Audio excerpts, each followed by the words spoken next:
الحمد لله الذي أبدأ الأخلاق والعظيم والصلاة والسلام على من كان نبيا وآدم بين الماء والدين وعلى آله وبيته وصحابه أجمعين.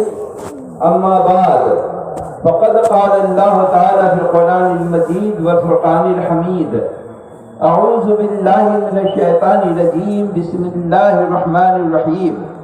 يا أيها الذين آمنوا اتقوا الله وكونوا مع الصادقين.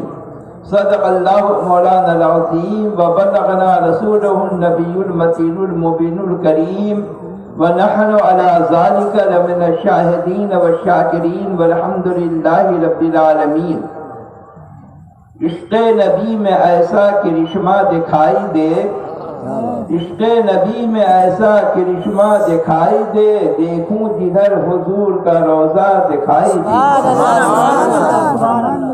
یا رب اگر نصیب میں حج کا سفر نہیں، یا رب اگر نصیب میں حج کا سفر نہیں، کعبہ نظر میں دل میں مدینہ دکھائی دے. کیوں نہ کھل اٹھے فرط مسرت سے امتی، کیوں نہ کھل اٹھے فرط مسرت سے امتی، محشر میں جب نبی کا چہرہ دکھائی دے. آج پہلی دفعہ آپ کے وطن عزیز میں، آپ کے محلے میں، آپ کے گھر میں، آپ کے جلسے میں پہلی دفعہ شرکت کی سعادت حاصل ہوئی ہے. بہت مسرت ہوئی کہ آپ لوگوں نے اتنا نشان اجلاس قائم کیا ہے، اور اللہ اور اس کے رسول اور اللہ کے محبوب و منیبین بندوں کی محبت کا اظہار ہو رہا ہے. میری دعا ہے کہ اللہ تبارک و تعالیٰ آپ تمام لوگوں کے ایمان اور عقیدے کی حفاظت فرمائے. آمین. میں نے قرآن حکیم کی ایک مشہور و معروف آیت کریمہ کی تلاوت کا شرف حاصل کیا ہے. اللہ رب ذوالجلال ارشاد فرماتا ہے: یا ایھا الذین آمنوا، اے ایمان والو. دوسرا جملہ ہے اتقوا اللہ، اللہ سے ڈرو. اور تیسرا جملہ ہے کونوا مع الصادقین، اور سچوں کے ساتھ رہو. اس آیت کریمہ کے تینوں جملے پر میں کچھ گفتگو کی سعادت کا شرف حاصل کرنے کی کوشش کروں گا، اور آپ بھی پورے توجہ کے ساتھ میری گفتگو کو سننے اور سمجھنے کی کوشش کریں. قبل اس کے کہ میں اس آیت کریمہ پہ کچھ کشائی کروں، اظہار معافی ضمیر کروں، اپنے ذہن و فکر و قلب و جگر کی بات کو آپ کے ذہن و فکر قلب و جگر میں گوش سماعت سے اتارنے کی کوشش کروں. اس سے قبل کہ ہم اور آپ سے مل کر اپنے آقا انعامدار، مدنی تاجدار، شافع روز شمار، فخر دو عالم، نور مجسم صلی اللہ تعالی علیہ وسلم کی بارگاہ بے کس پناہ میں عقیدت و محبت کے ساتھ. اور بھائی تصویر مت لیجیے گا، تصویر لینا عضو شرع بالکل حرام ہے. آقا انعامدار، مدنی تاجدار محمد رسول اللہ صلی اللہ تعالی علیہ وسلم کی بارگاہ بے کس پناہ میں عقیدت و محبت کے ساتھ جب پاک نذرانہ پیش کریں. اللہم صلی علی سیدنا و نبینا و مولانا محمد ماۃ الجود والکرم، منبع العلم والحکم والحکم، وبارک وسلم کما تحب وترضى بتصلی علیہ صلاۃ و سلاما علیک یا رسول اللہ.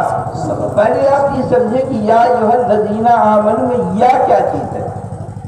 یا عربی کا ایک حرف ہے، زبان سے ادا کرنے میں بہت ہلکا پھلکا خفیف ہے، آسان ہے، لیکن آج کے ماحول میں یہ حرف یا تنازع اور لڑائی اور جھگڑا کا سبب کبھی کبھی بن جاتا ہے. یا عربی کا ایک حرف ہے، اس کو عربی میں ندا بولتے ہیں. یعنی ندا کے معنی ہوتا ہے پکارنا، کسی کو آواز دینا، کسی کو اپنی طرف مخاطب کرنا. جب آپ نے تیسری بات سمجھی تو عربی میں کسی کو پکارنے کے لیے 4-5 حرف ہیں. 2 حرف ہے جسے دور والے کو پکارا جاتا ہے، اور 2 حرف ہے جسے نزدیک والے کو پکارا جاتا ہے، اور ایک حرف یا ایسا ہے جو دور اور نزدیک دونوں کو پکارا جاتا ہے. عربی گرامر کی ایک کتاب ہے علم نحو میں، اس کا نام ہے شرح متوانی، جو مدارس میں زیر درس ہے.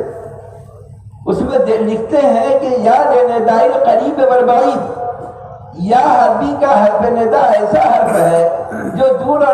دونوں کو اس سے پکارا جاتا ہے.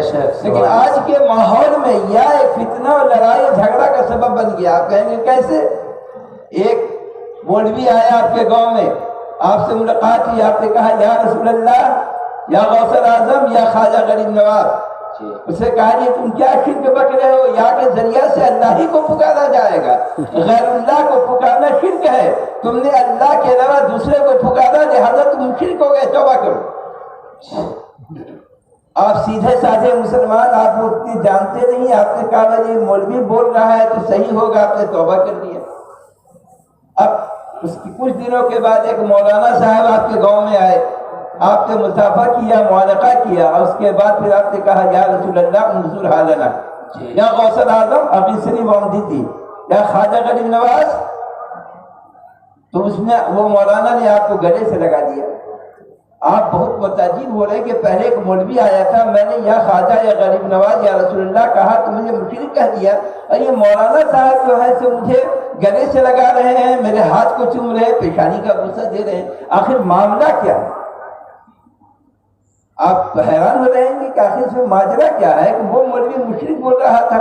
اب دیکھیے مولانا نے آپ کو گلے سے لگا دیا، مولوی نے آپ کو مشرک کہا، لیکن اللہ نے کسی بھی کتاب کو بات کو سمجھنے کی اللہ اس کے رسول نے ہمیں دو چیز دی ہے، ایک قرآن اور ایک حدیث.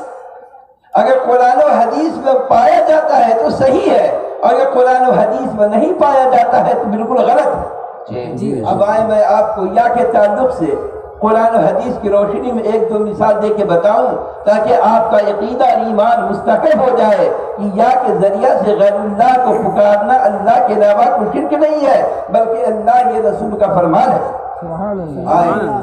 ہمارے اور آپ کے جد امجد سیدنا آدم علیہ السلام جب آپ کا جسد خاکی تیار ہو گیا، روح ڈال دی گئی، اس کے بعد آپ کو جنت میں رکھ دیا گیا.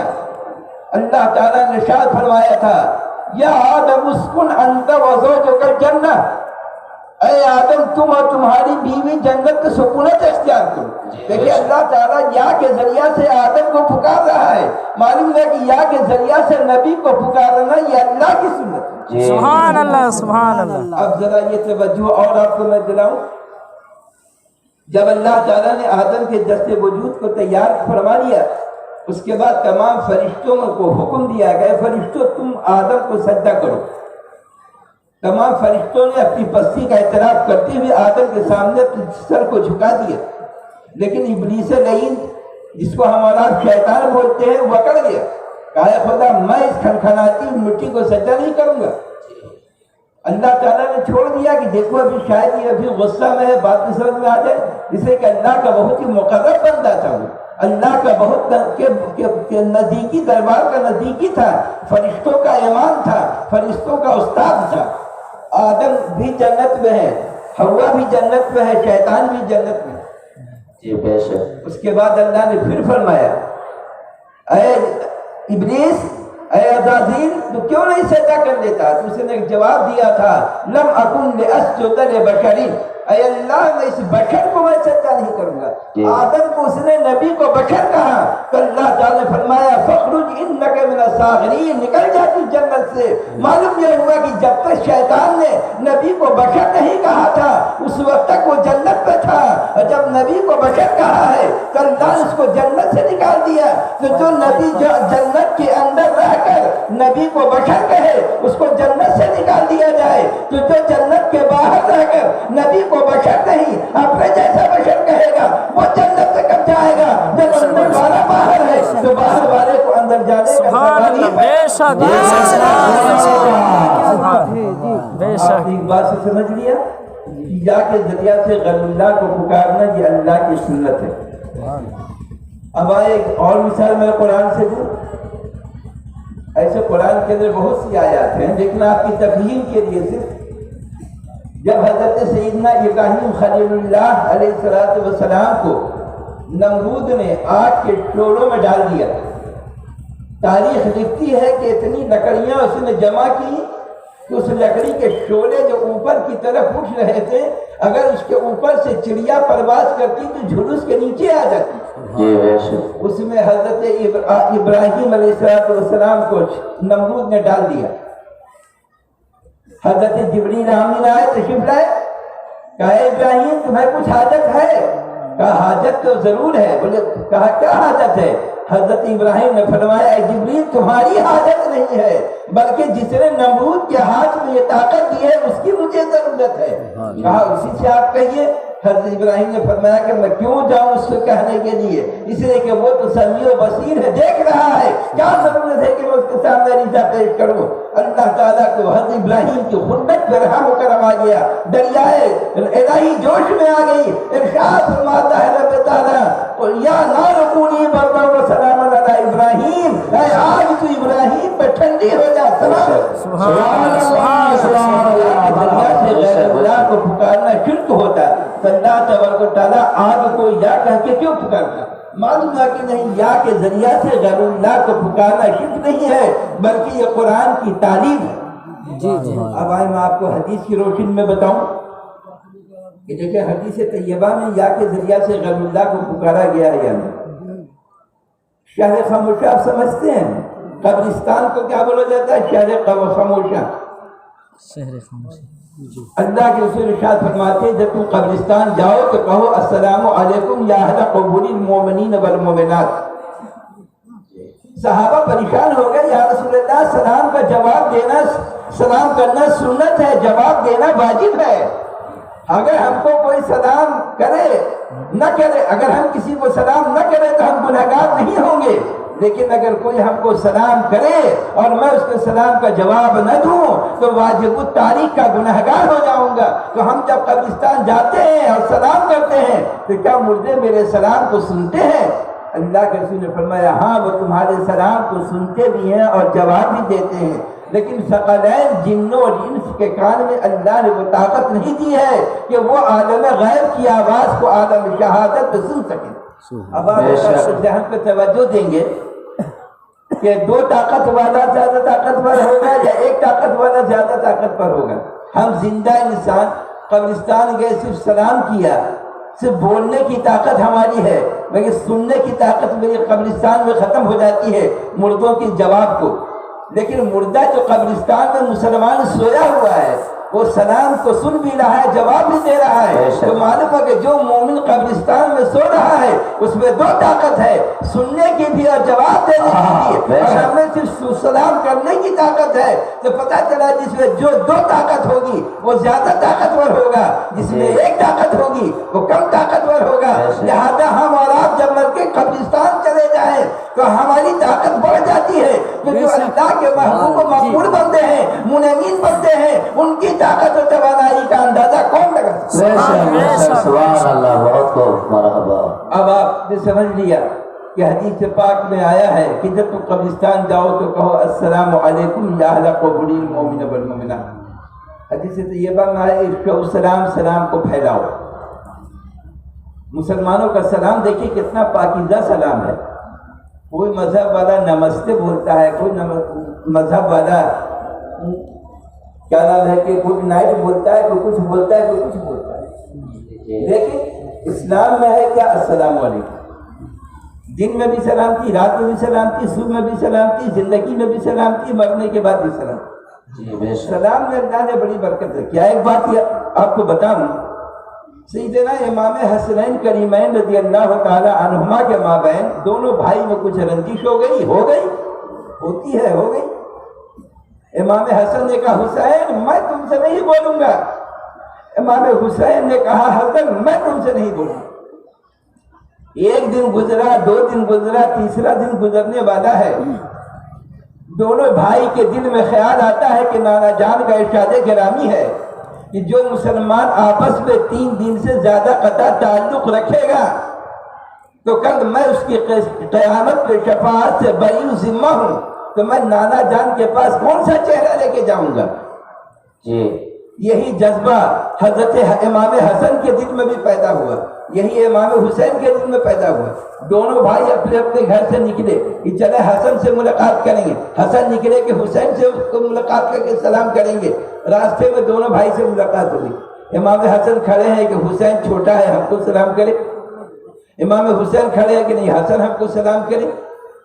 آخر میں انتظار کے بعد امام حسن نے کہا السلام علیکم، امام حسین نے جواب دیا وعلیکم السلام، پھر دونوں بھائی میں مصافحہ و موافقہ ہوا۔ پھر امام حسن نے کہا حسین تم چھوٹے ہو، تم کو پہلے سلام کرنا چاہیے تھا۔ امام حسین نے کہا یہ شریعت کا قانون نہیں ہے کہ چھوٹا بڑے کو سلام کرے، بڑا بھی چھوٹے کو سلام کر سکتا ہے، ماں بیٹی کو سلام کر سکتی ہے، باپ بیٹا کو سلام کر سکتا ہے، استاد شاگرد کو سلام کر سکتا ہے، پیر مرید کو سلام کر سکتا ہے، شوہر بیوی کو سلام کر سکتا ہے، لیکن آج نہ تو شوہر بیوی کو سلام کرتا ہے نہ بیوی شوہر کو سلام کرتی ہے۔ جی کتابوں میں آیا ہے کہ اگر کوئی مرد گھر سے نکل رہا ہو اور بیوی مسکرا کر السلام علیکم کہہ کر رخصت کر دے تو اللہ تبارک و تعالیٰ اس گھر کو اپنے رحمت کے جولوں میں تھام لیتا ہے۔ تو امام حسن نے کہا کہ تم چھوٹے ہو پہلے تم کو سلام کرنا چاہیے تھا، کہا یہ شریعت کا قانون ہے کہ چھوٹا بڑے کو سلام کرے، بڑا بھی چھوٹے کو سلام کر سکتا ہے، ادب کا تقاضا ہے کہ چھوٹا بڑے کو سلام کرے، بیٹا باپ کو سلام کرے، بیٹی ماں کو سلام کرے، بیوی شوہر کو سلام کرے، شاگرد استاد کو سلام کرے، مرید پیر کو سلام کرے، لیکن موقع ملے تو بڑا بھی چھوٹے کو سلام کر سکتا ہے۔ امام حسین نے کہا کہ بھائی جان ایک بات اور ہے جو نانا جان فرمایا ہے کہ جو پہلے سلام کرے گا پہلے اس کا قدم جنت میں جائے گا، تو ہم نے کی اہمیت نے گوارا نہیں کیا کہ میں سلام کر کے پہلے جنت پہ جاؤں، میرا بڑا بھائی پیچھے رہ جائے، اس لیے ہم نے سلام کیا پہلے تاکہ آپ کو موقع دیا کہ آپ سلام کریں، اور میں جواب دے کر آپ پہلے آگے جنت پہ جائیں گے، پیچھے پیچھے میں آپ کے جنت پہ جاؤں گا۔ وہ جو پہلے سلام کرتا ہے اس کا قدم پہلے جنت پہ ہوتا ہے، جواب دینے والے کا قدم بعد میں ہوتا ہے۔ گویا کہ امام حسن نے شریعت کی بات بتائی، امام حسین نے شریعت کی بات بتائی، لیکن ساتھ ہی ساتھ انہوں نے اپنی ولایت کا اپنی کرامت کا اظہار فرما دیا کہ امام حسن پہلے شہید ہو کر جنت پہ جا رہے ہیں، امام حسین ان کے بعد شہید ہو کر جنت پہ جا رہے ہیں۔ سبحان اللہ سبحان اللہ۔ دیکھا آپ کو معلوم ہے کہ جو پہلے سلام کرتا ہے اس کا قدم پہلے جنت میں جاتا ہے۔ اسی لیے قرآن حدیث میں آیا افشوا السلام، سلام کو پھیلاؤ، جو ملے سلام کرو، جب سلام کرو گے تو محبت ہی بڑھے گی اور پھر تمہارا قدم بھی جنت میں پہلے جائے۔ بے شک سبحان اللہ۔ اب ایک بات اور میں آپ کو بتاؤں، حدیث طیبہ سے تاکہ آپ سمجھ لیں کہ یا کے ذریعہ سے غیر اللہ کو پکارنا شرک نہیں ہے۔ حضرت سیدنا ابوبکر صدیق رضی اللہ تعالیٰ عنہ حضور کی بارگاہ میں ہے،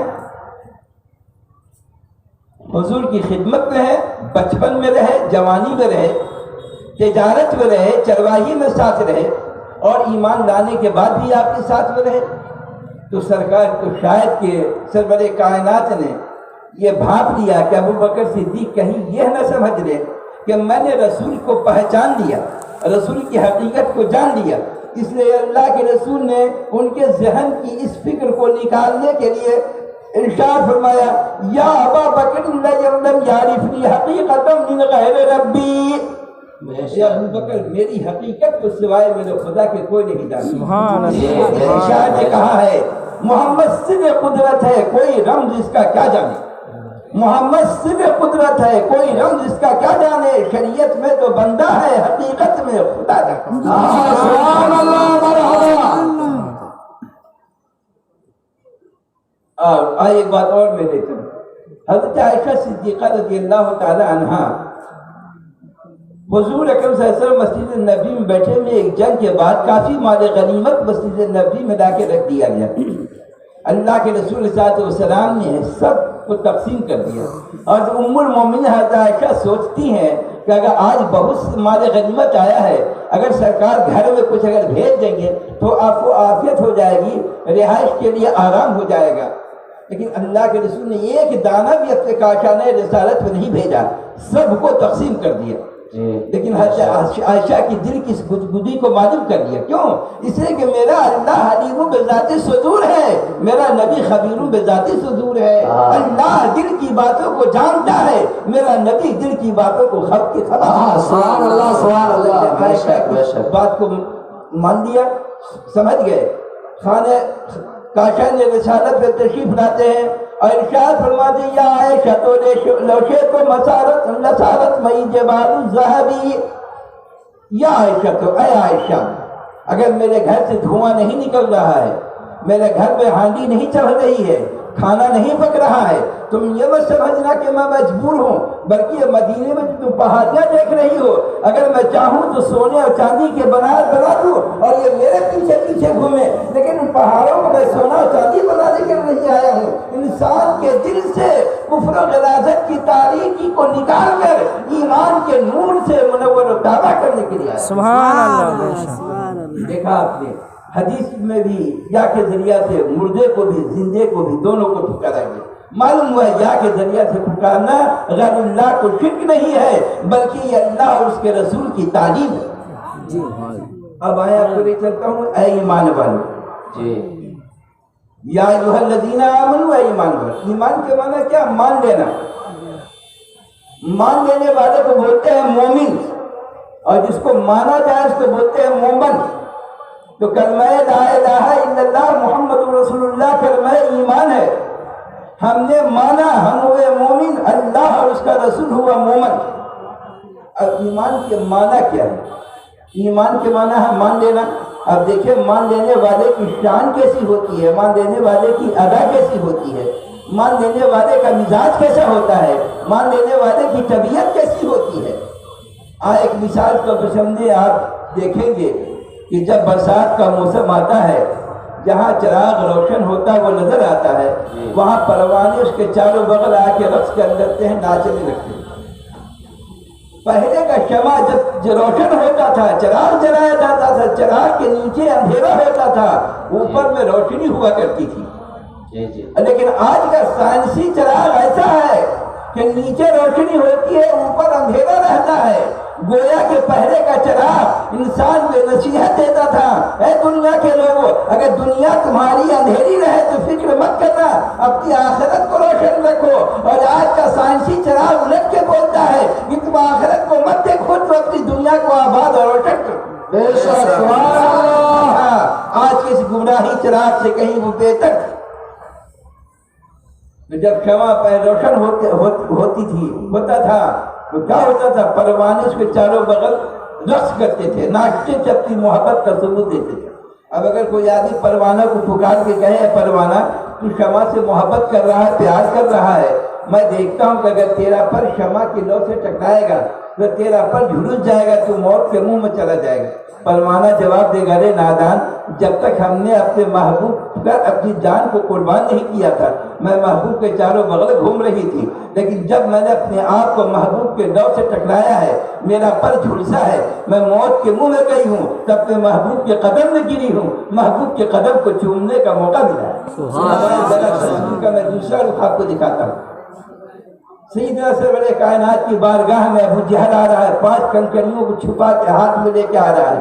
میں نے کہا ابو جہل چھپا کے کیوں لے جا رہا ہے؟ کہا تم نہیں جانتے محمد نے نبوت کا دعویٰ کیا ہے، تو نبی وہ ہوتا ہے جو چھپی ہوئی باتوں کو جان لیا کرتا ہے، اس لیے میں چھپا کے لے کے جا رہا ہوں، محمد نبی ہوں گے تو جان جائیں گے. میں نے کہا ہائے ہائے، اس وقت کے ابو جہل جیسے کافر کا عقیدہ تھا کہ نبی وہ ہوتا ہے جو چھپی ہوئی باتوں کو جان لیتا ہے. اور آج کا کلمہ پڑھنے والا، نماز پڑھنے والا، روزہ زکات کرنے والا، حج و خیرات کرنے والا، وہ بولتا ہے کہ نبی کو پیٹ کے پیچھے کی خبر نہیں. اس وقت کا ابو جہل اچھا تھا کہ آج کا ایسا کلمہ خواہ جو نبی کی شان میں گستاخی کرتا ہو وہ اچھا ہے.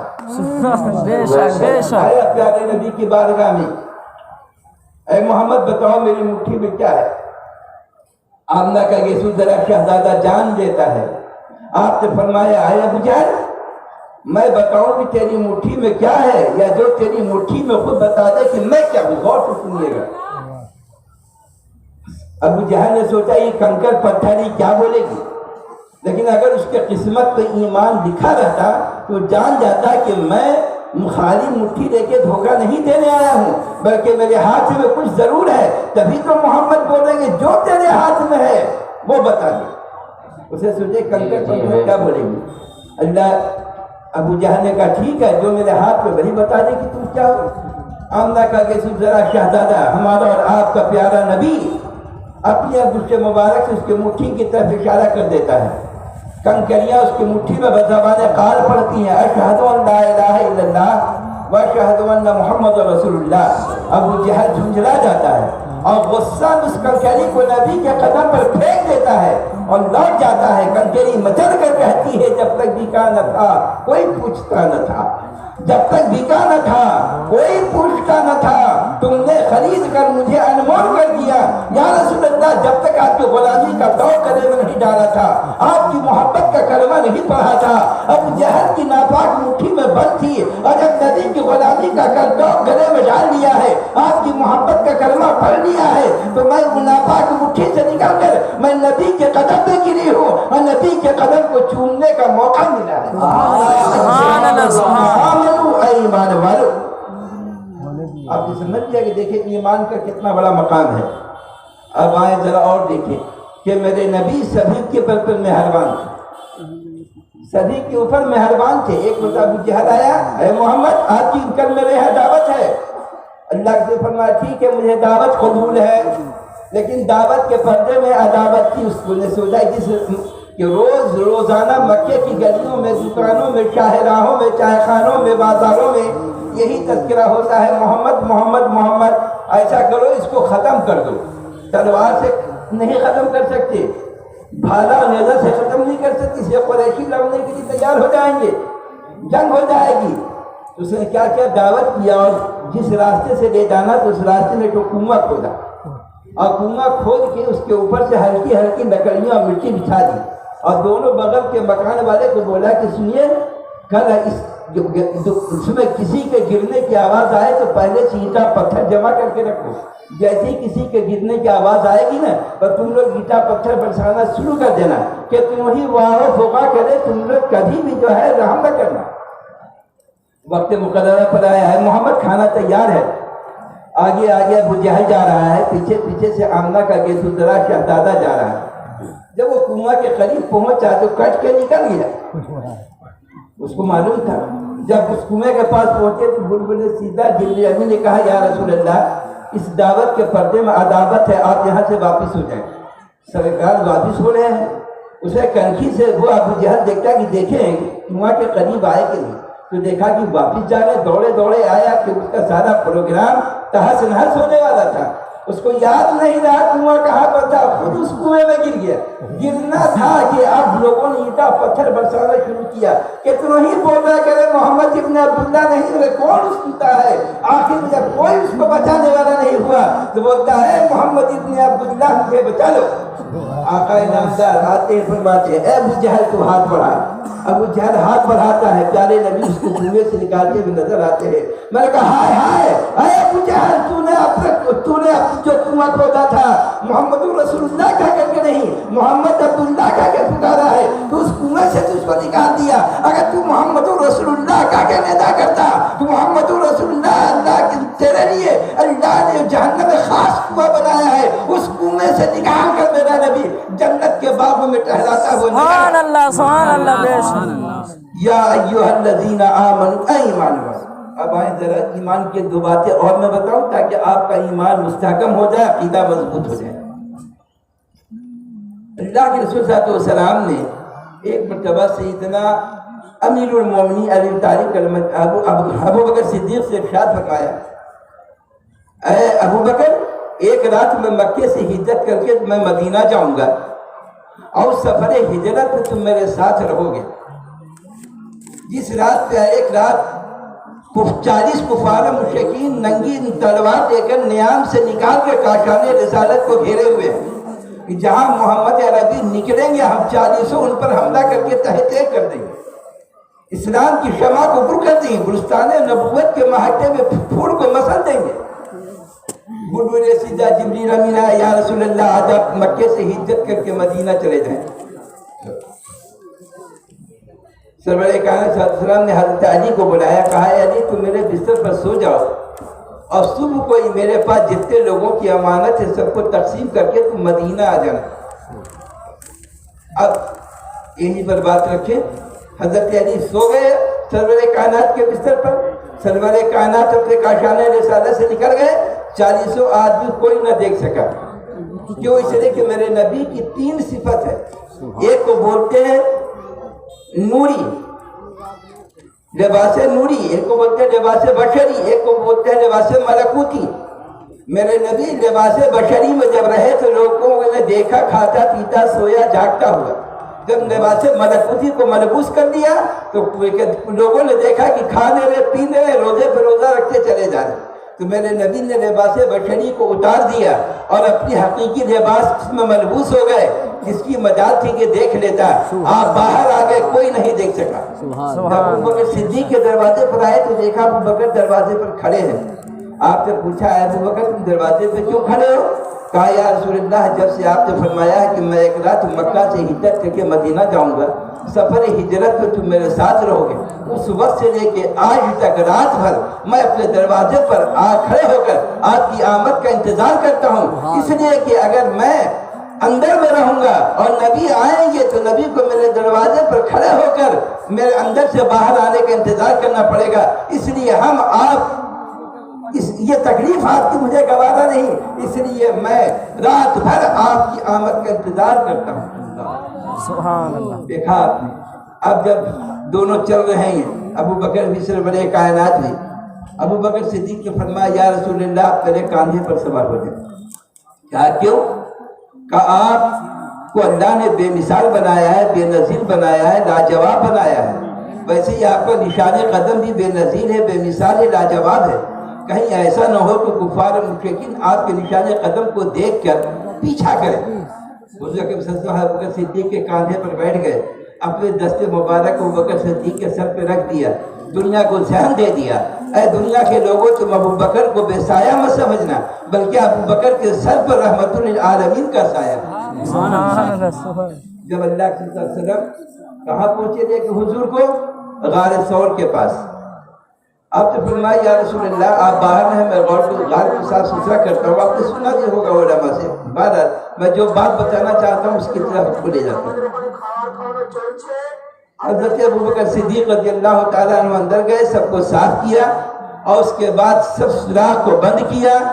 اب اس کے بعد دیکھا کہ ایک سوراخ ہے جو بند کرنے کا کوئی سامان نہیں تھا، اپنے انگوٹھے پیر کے انگوٹھے کو سوراخ میں ڈال دیا، سرکار کو آواز دی، سرکار آئے، ابو بکر کے زانو پہ سر رکھ کے سو گئے۔ تو میرے نبی سوتے نہیں تھے، میرے نبی کی آنکھیں سوتی تھی، دل جاگتا تھا، ہم سو جائے تو میرا وضو ٹوٹ جاتا ہے، نبی سوتے تھے تو وضو نہیں ٹوٹتا تھا۔ کیوں؟ اس لیے کہ آپ کی آنکھیں سوتی تھی، دل جاگتا تھا۔ میرے نبی ارشاد فرماتا ہے اِنَّ عَيْنَيَ تَنَامَانِ وَلَا يَنَامُ قَلْبِي، میری آنکھیں سوتی ہے، دل جاگتا ہے۔ اس ہمارے سونے کے بعد وضو ٹوٹ جاتا ہے، نبی کے سونے کے بعد وضو نہیں ٹوٹتا۔ ابو بکر صدیق کو اس میں سانپ تھا، ڈس لیا، ڈسنا تھا، زہر جسم میں پھیل گیا، آنکھ سے چشمان صداقت سے آنسو نکلتے ہیں، رخسار نبوت پہ گرتے ہیں۔ میرے نبی نے اپنی چشمان نبوت کو واہ فرمائی، فرمایا ابو بکر کیوں رو رہے ہو؟ پوری بات بتائی، کان اٹھا کے نکالو، اپنا لعاب دہن لگا دیا، لگانا تھا کہ سادہ زہر قابل ہو گیا۔ اب آئیں، جب سرور کائنات مدینہ منورہ پہنچ گئے، حضرت عائشہ کا مسکن ہے، غور سے سماعت فرمائیے گا۔ سرور کائنات سے عائشہ کے زانو پر سر رکھے لیٹے ہوئے ہیں۔ حضرت عائشہ ارشاد فرماتی یا رسول اللہ یہ آسمان میں اتنے تارے چمک رہے ہیں، کسی مرد مومن کی نیکی ہوگی؟ اور سوال کرنے کے بعد سوچتی ہے کہ جواب دیں گے تو میرے ابا جان ابو بکر صدیق کے بارے میں جواب دیں گے۔ اللہ سے فرمایا کہ ہاں ہے عائشہ، ایک مرد مومن کی اتنی نیکی ہے۔ کہا کس کی؟ سرکار نے فرمایا عمر فاروق اعظم کی۔ عائشہ کا چہرہ کملا گیا کہ میں نے سوچا تھا میرے ابا جان کے بارے میں بولیں گے کہ عمر فاروق کے بارے میں بول رہے ہیں۔ حضرت عائشہ نے پھر سوال کیا یا رسول اللہ میرے ابا جان کی نیکی کیا ہو گئی؟ اللہ کے رسول نے ارشاد فرمایا اے عائشہ عمر فاروق اعظم کے تاروں برابر نیکی کو ایک پلے پر رکھ دیا جائے اور تمہارے باپ ابو بکر صدیق کے غار ثور کی نیکی کو ایک پلے پر رکھ دیا جائے تو تمہارے باپ کی نیکی کا پلہ بھاری ہو جائے گا اور فاروق اعظم کی کی نیکی کا پلہ ہلکا ہو جائے گا۔ سبحان اللہ۔ یہ ہے ایمان، ایمان کا مقام، اور ایمان کو آپ نے سمجھ لیا، اور میں اگر آپ نے اپنے جگہ دل میں عشق رسول اور محبت رسول کو جگہ دے دی، یہی آپ کی کامیابی کا راز ہوگا۔ اب آیت کریمہ کا دوسرا جملہ اتقوا اللہ، اللہ سے ڈرو۔ اب سوال پیدا ہوتا ہے کہ میں اللہ سے کیسے ڈرا جائے؟ آپ کو میں ایک ترکیب بتاتا ہوں، اللہ سے ڈرنے کی کیا ترکیب ہے۔ نماز تو ہر انسان مسلمان پہ فرض ہے، بالغ ہوا نماز فرض ہو گئی۔ اللہ کے رسول شاہ فرماتے تم نماز پڑھو اس انداز سے گویا کہ خدا دیکھ رہے ہو، خدا کو دیکھ رہے ہو۔ وَإِن لَمْ تَكُنْ تَرَاهُ فَإِنَّكَ يَرَاهُ۔ اگر تم اللہ کو نہیں دیکھ رہے ہو تو یہ تصور کرو کہ اللہ تمہیں دیکھ رہا ہے۔ پہلے کوشش کرو کہ ہم اللہ کو دیکھ رہے ہیں، اور یہ تصور نہ کر سکو تو یہ تصور ضرور کرو نماز میں کہ اللہ دیکھ رہا ہے۔ آج بہت سے لوگ نماز پڑھتے ہیں اور نماز پڑھنے کا جھوٹ بھی بولتے ہیں، غیبت بھی کرتے ہیں، چغلی بھی کرتے ہیں، تمام برائیوں میں رہتے ہیں۔ اور قرآن بولتا ہے کہ ان الصلاۃ تنہی عن الفحشاء والمنکر، نماز انسان کو بے حیائی اور بری باتوں سے روکتی ہے۔ بہت سے لوگوں نے مجھ سے کہا کہ قرآن فرما رہا ہے بے حیائی اور بری باتوں سے روکتی ہے۔ وہ کہا نماز بھی پڑھتا ہے، سود بھی کھاتا ہے، نماز بھی پڑھتا ہے، جھوٹ بھی بولتا ہے، نماز بھی پڑھتا ہے، غیبت بھی کرتا ہے، نماز بھی پڑھتا ہے، چغلی بھی کرتا ہے، کہاں اس کو نماز نے روکا؟ ہم نے کہا ہر نماز بے حیائی بری باتوں سے نہیں روکتی، بلکہ وہ نماز روکتی ہے جو اس انداز سے پڑھی جائے کہ خدا دیکھ رہا ہے، یا ہم خدا کو دیکھ رہے ہیں اور یہ تصور نہ ہو سکے تو خدا دیکھ رہا ہے۔ اس تصور سے نماز پڑھی جائے گی تو 5 وقت کی نماز میں اگر یہ انسان اس تصور سے نماز پڑھے گا کہ خدا دیکھ رہا ہے تو مسجد کے باہر آئے گا تو بھی تصور ہوگا خدا دیکھ رہا ہے۔ جھوٹ بولنا چاہے گا تصور ہوگا خدا دیکھ رہا ہے، حرام کھانا چاہے گا تصور ہوگا خدا دیکھ رہا ہے، شراب پینا چاہے گا تصور ہوگا خدا دیکھ رہا ہے، تاش کھیلنا چاہے گا تصور ہوگا خدا دیکھ رہا ہے۔ معلوم یہ ہوا کہ نماز وہی بہائی اپنی باتوں سے روکے گی جو اس تصور سے نماز پڑھی جائے کہ خدا دیکھ رہا ہے۔ بے شک سبحان۔ اب دیکھیے تصور ایک بہت بڑی چیز ہے۔ ایک بات بتاؤں کہ تصور کو سمجھیے کہ تصور کیا ہے۔ صوفیاء کرام کے ہاں تصور کا ایک مقام ہے، تصور شیخ ہے، تصور فنا فی الشیخ ہے، تصور فنا فی الرسول ہے، تصور فنا فی الہ ہے، لیکن سب سے پہلی تصور ہے تصور شیخ۔ ایک آدمی ایک پیر صاحب کی بارگاہ میں گیا مرید ہونے کے لیے، کہا حضور میں آیا ہوں مرید ہونے کے لیے۔ کہا چلے جاؤ کمرے میں بیٹھ کے تصور کرو کہ میں بھینس ہوں۔ چلا گیا کمرے میں بیٹھ کے تصور کر رہا ہے کہ میں بھینس ہوں۔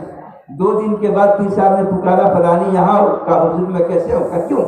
کہا میری سینگ اتنی بڑی بڑی ہے کہ دروازے میں پھنس جائے گی۔ دیکھا آپ نے 2 دن ایک آدمی نے تصور کر لیا کہ میں بھینس ہوں تو اپنا انسان ہونا بھول گیا۔ تو 5 وقت کی نماز میں جو انسان اس تصور سے نماز پڑھے گا کہ خدا دیکھ رہا ہے تو مسجد کے باہر بھی آئے گا تو یہی تصور ہوگا کہ خدا دیکھ رہا ہے۔ تمام برائیوں سے انسان کو نجات ملتی ہوئی نظر آئے۔ بے شک سبحان۔ اب ایک سوال پیدا ہوتا ہے کہ آپ کا یہ ذہن کا اللہ سے ڈرے گا کو کیا ملے گا؟ انسان کی فطرت ہے کوئی کام کرتا ہے اس کا بدلہ چاہتا ہے، اس کا انعام چاہتا ہے۔ آخر ہم اللہ سے ڈریں گے تو اس کا کیا انعام ملے گا، کیا صلہ ملے گا؟ اب آئے میں آپ کو ایک فقہ کی روشنی میں بتاؤں۔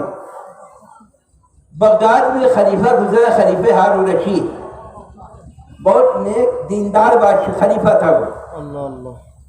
اس کی بیوی کا نام تھا ملکہ زبیدہ۔ ملکہ زبیدہ اپنے کمرے میں سج دھج کے بیٹھی ہوئی تھی۔ خلیفہ ہارون رشید گیا اپنی بیوی سے ملاقات کرنے کے لیے۔ بیوی نے محبت میں کہہ دیا کہ جہنمی ادھر آؤ۔ خلیفہ ہارون رشید کو تیور آ گیا، کہا زبیدہ اگر میں جنتی نہیں ٹھہرا تم کو 3 طلاق۔ اب آئے دیکھیں آج کل طلاق میں مسلمان بہت آگے جا رہا ہے، اور طلاق کا کیس بھی جو ہے سو ہم کو وکیلوں نے بتایا کہ 100 کیس میں 60 کیس مسلمانوں کا ہے۔ اور طلاق حلال ہے، اور اللہ کے نزدیک حلال کام میں سب سے زیادہ ناپسند کام اگر ہے تو وہ طلاق۔ بے شک۔ اب دیکھیے اب تو ادھر خلیفہ ہارون رشید الگ رو رہا ہے، ملکہ زبیدہ الگ رو رہی ہے۔ وہاں مدرسہ نظامیہ تھا بغداد میں، وہاں سے علماء اور مفتیوں کو قاضیوں کو بلایا گیا کہ اس میں آپ کیا فتویٰ دیتے؟ تمام مفتیوں اور علماء نے کہا کہ جنت عبادت کی بنیاد پر نہیں ملتی، جنت اللہ کے فضل و کرم سے ملتا ہے، جہنم اللہ کا عدل و انصاف ہے۔ اللہ تعالیٰ کے کسی گنہگار کو جنت میں دے دے، عبادت گزار کو جہنم میں ڈال دے تو کون ہے اللہ کے پاس اعتراض کرنے والا کہ تو نے عبادت گزار کو جہنم میں اور گنہگار کو تو نے جنت میں دے دیا؟ تو جنت اللہ کے فضل و کرم سے ملا کرتی ہے، جہنم اللہ کا عدل و انصاف ہے۔ اسی کو کسی شاعر نے کہا ہے جنت میں بھیج یا جہنم میں ڈال دے۔ اے اللہ مجھے جنت میں جانے کا شوق نہیں، نہ جہنم میں جانے کا خوف ہے، یہ ہے کہ بس تیرا دیدار ہو جائے، تیرا جلوہ دیکھ لوں۔ سبحان اللہ سبحان اللہ۔ جنت میں بھیج یا جہنم میں ڈال دے، جلوہ دکھا کر پر میری حسرت دکھا دے۔ سبحان اللہ سبحان اللہ۔ تیسرے دن 2 دن اسی طرح علماء آئے، کسی نے فیصلہ نہیں دیا، کیوں؟ اسے جنت اللہ کے فضل و کرم کون بولے گا کہ آپ جنتی ہیں؟ تیسرے دن امام شافعی رحمۃ اللہ علیہ دوسرے علماء کے ساتھ میں آئے، اس وقت آپ وہاں بغداد میں تعلیم حاصل کر رہے تھے۔ اب آپ سمجھیں امام شافعی کون ہے؟ جس دن امام اعظم جن کے مسلک پر ہم اور آپ نماز روزہ حج و زکوٰۃ ادا کرتے ہیں، جس دن آپ کا انتقال ہوتا ہے اسی دن امام شافعی رحمۃ اللہ علیہ کی پیدائش ہوتی ہے۔ امام شافعی نے فرمایا کیا معاملہ ہے؟ پورے معاملے کو جو ہے سو خلیفہ رشید نے بتایا تو آپ نے ارشاد فرمایا ہے خلیفہ آپ مجرم کی حیثیت سے آپ مجرم کے کٹہرے میں کھڑے ہو جائیں اور میں قاضی کی حیثیت سے ہوں، میں تخت پر بیٹھوں گا۔ امام شافعی نے علماء کو ذہن دے دیا کہ دین کی باتوں کو چائے خانوں میں، ہوٹلوں میں، بازاروں میں، گلیوں اور کوچوں میں مت بتاؤ، بلکہ اس کو شریعت کی باتوں کو ایک مقام دو، عزت کی جگہ دو۔ جب تم شریعت کی باتوں کی عزت کرو گے تو تمہارا بھی اللہ تمہاری عزت کو بڑھائے گا، اضافہ فرمائے گا۔ امام شافعی جب کٹہرے میں خلیفہ رشید کھڑا ہو گیا، غور سے سماعت فرمائیں تو اللہ تعالیٰ نے ایک سوال کیا، حضرت امام شافعی نے ایک سوال کیا، اے خلیفہ یہ بتائیں کہ آپ نے اللہ سے ڈر کے کسی گناہ کو چھوڑا ہے؟ خلیفہ رشید اپنے سر کو نیچے لے گیا، بہت غور کرنے کے بعد بولتا ہے کہ مجھے اپنی زندگی میں ایک ہی گناہ یاد آتا ہے، وہ بھی میں نے کیا نہیں، عین گناہ کی ادائیگی کے وقت میرے دل میں اللہ کا خوف پیدا ہو گیا اور میں اس گناہ سے باز آ گیا۔ امام شافعی نے قلم اٹھایا اور کاغذ پر فتویٰ لکھ دیا کہ میں فتویٰ دیتا ہوں جس طرح مرکز زبیدہ پہلے خلیفہ رشید کے نکاح میں تھی، ابھی اطلاعات واقع نہیں ہوئی۔ تمام علماء نے کلائی پکڑ لی، ہے شافعی تمہارے پاس کون سی دلیل ہے؟ تاپ سے قرآن حکیم 30واں پارہ کی آیت کریمہ کی تلاوت فرمائے، ارشاد فرمایا وَأَمَّا مَنْ خَافَ مَقَامَ رَبِّهِ وَنَهَى النَّفْسَ عَنِ الْهَوَىٰ فَإِنَّ الْجَنَّةَ هِيَ الْمَأْوَىٰ۔ جو رب کے حضور کھڑے ہونے سے ڈرا اور اپنے نفس کو گناہ سے بچا لیا تو جنت اس کا ٹھکانہ ہے، جنت اس کی پناہگاہ ہے، جنت اس کی آماجگاہ ہے۔ جب آپ نے اللہ سے ڈر کے گناہ کو چھوڑا ہے تو آپ جنتی ہیں۔ زبیدہ آپ کے طلاق نہیں واقع ہوئی، آپ کی نکاح میں داخل ہے۔ سبحان اللہ بے شک۔ اللہ نے قرآن میں کہیں نہیں فرمایا کہ نماز پڑھو گے جنت ملے گی، روزہ رکھو گے جنت ملے گی، حج و زکوٰۃ کرو گے جنت ملے گی، خیر و خیرات کرو گے جنت ملے گی، حسن و حسنات کرو گے جنت ملے گی۔ لیکن اگر اللہ سے ڈر کے آپ نے جھوٹ بولنا چھوڑ دیا، غیبت کرنا چھوڑ دیا، چغلی کرنا چھوڑ دیا، اور تو اللہ تعالیٰ کا وعدہ ہے کہ ہم کہ تمہارا ٹھکانہ جنت میں ہے۔ معلوم ہے کہ انسان اگر اللہ سے ڈر کے گناہ کو چھوڑ دے اس کا ٹھکانہ جنت ہے۔ پہلی کڑی آپ کی یا ایھا الذین آمنوا سمجھ لی، دوسری کڑی آپ نے سمجھ لی اتقوا اللہ، اللہ سے ڈرنے کی، تیسری کڑی ہے وکونوا مع الصادقین، سچوں کے ساتھ۔ سچے کون ہیں؟ نبیین ہیں، مرسلین ہیں، صدیقین ہیں، شہداء ہیں، صالحین ہیں، اولیاء کرام اندک سب سچے۔ اللہ تعالیٰ کا فرمان ہے ان لوگوں کی صحبت کرو، کیوں؟ اس لیے کہ شیطان تمہارا کھلا دشمن ہے۔ تم ہو سکتا ہے یہ فخر کرو کہ ہم تو نمازی ہو گئے، حاجی ہو گئے، زکوٰۃ دیتے ہیں، خیر و خیرات کرتے ہیں، ہم تو اب جنت میرا ٹھکانی ہو گیا، لیکن ہو سکتا ہے کہ شیطان تمہارے قدم میں لغزش پیدا کر دے اور تمہارے جنت کے دروازے کو نکالنے کا کوئی ذریعہ پیدا کرے۔ لہٰذا میرے محبوب بندوں کی صحبت میں رہو گے تو شیطان کی حملہ تمہارے اوپر نہیں ہوگا اور شیطان کے سے تم بچتے ہوئے نظر آؤ گے۔ اس لیے اللہ نے فرمایا کونوا مع الصادقین، سچوں کے ساتھ کرو۔ اب ایک بات میں بتاؤں کہ دیکھیں سچوں کا مقام کیا ہوتا ہے، جو لوگ سچوں سے صحبت اختیار کر لیتے ہیں ان کی زندگی کامیاب اور کامیاب ہو جاتی ہے۔ دعا کر دیجیے، بڑے دعا کیجیے۔ اچھا ایک بات بتا کے اس کے بعد پھر تو آئند میں آپ کو لے چلتا ہوں حضرت خواجہ غریب نواز کی بارگاہ میں، غریب نواز کی بارگاہ میں حضرت غریب نواز جا رہے تھے حج کرنے کے لیے، راستے میں ایک آبادی سے گزرے جہاں کے لوگ آگ کی پوجا کرتے تھے۔ آپ سے پوچھا ہے لوگوں کیا کر رہے ہو؟ کہا میں آگ کی پوجا کر رہا ہوں، پرستی کر رہا ہوں، عبادت کر رہا ہوں۔ کہا کیا فائدہ ہوگا اس سے؟ کہا کہ ہو سکتا ہے کہ اگر اللہ ہم کو جہنم میں ڈالے گا تو آج کی عبادت کے صدقے میں ہم پر رحم کرے گا۔ حضرت غریب نواز نے فرمایا اتنی دن سے عبادت کر رہے تو کچھ تو آج کے دل میں محبت ہی ہوگی، انگلی ڈالو دیکھے جلاتی ہے کہ نہیں؟ کہا جلا دے۔ کہا رے نادان تمہاری عبادت کی ہوئی، باپ دادا کی عبادت کی ہوئی آگ تم کو جلا دے گی، جس آگ کو اللہ نے جہنم کی آگ کو 30,000 سال روشن فرمایا ہے وہ تم سے کو کیسے نہیں جلائے گی؟ کہا آپ کس دین کے ماننے والے؟ آپ نے فرمایا میں اسلام کا ماننے والا ہوں۔ کہا آپ اپنی انگلی کو ڈالیے۔ غریب نواز نے فرمایا میری انگلی ڈالنے کی بات کرتے ہو، لو میری کھڑاون کو لے جاؤ ڈال دو۔ کھڑاون کو جیسے ہی آگ کے شعلوں میں ڈالا گیا، آگ کا شعلہ انگاروں میں بدل گیا، انگارے چنگاری میں بدل گئے، آگ ٹھنڈی ہو گئی۔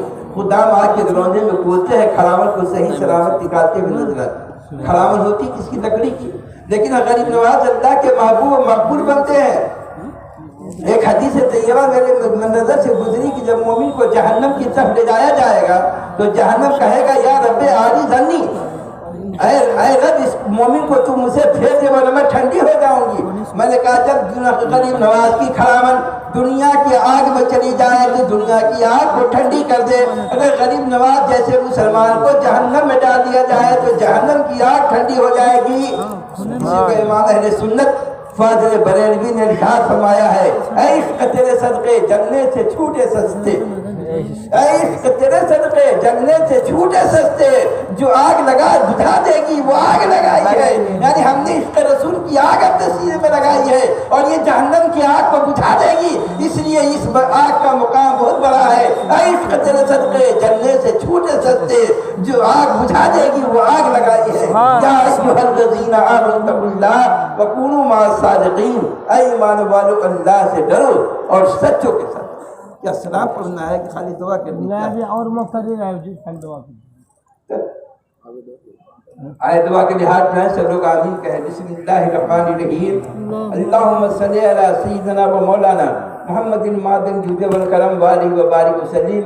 اللہم ربنا آتنا فی الدنیا حسنۃ وفی الآخرۃ حسنۃ وقنا عذاب النار وقنا عذاب الحشر وقنا عذاب القبر وقنا عذاب الدین وقنا عذاب الدارین۔